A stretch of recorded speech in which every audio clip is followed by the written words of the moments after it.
बेटा मैं चाहता हूँ कि तुम जामी से खुला ले लो। बहुत बुरे हैं जामी भाई, ऐसे कोई करता है? हाथ उलझे हुए रेशम में फंसा बैठे हैं। अपनी ही बीवी को खर्चा नहीं दे रहे। नसीब बंद मुट्ठी की तरह होता है, पहले तो सिर्फ निकम्मा था और जब खुलती है तो पता चलता है कि अंदर क्या है। अब औरतों के साथ चक्कर शुरू कर दिया है उसने। और उल्टा अपने ससुराल वालों से मांग रही है।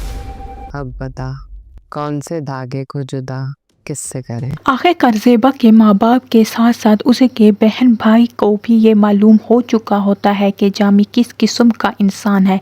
जामी ज़ेबा का बिल्कुल भी ख्याल नहीं रख रहा होता और ना ही खर्चे के पैसे दे रहा होता है, बल्कि अपने खर्चे भी अपने ससुराल वालों से पूरे करने में लगा होगा।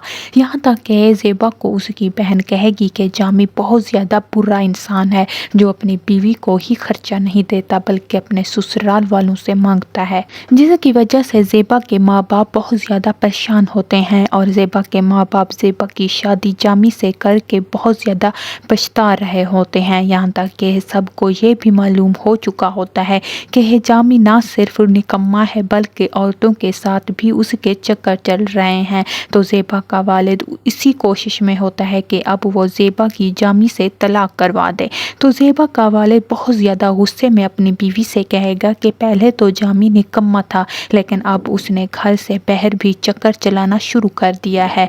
तो उसे बताएगा कि अब वो अपनी बेटी को एक मिनट भी उस घर में बर्दाश्त नहीं करेगा।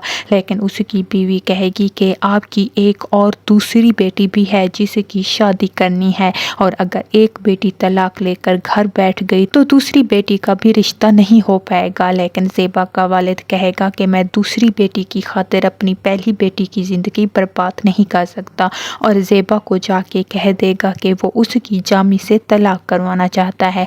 नाज़रीन, वीडियो अच्छी लगे तो लाइक करके चैनल को सब्सक्राइब करना ना भूलिएगा। शुक्रिया।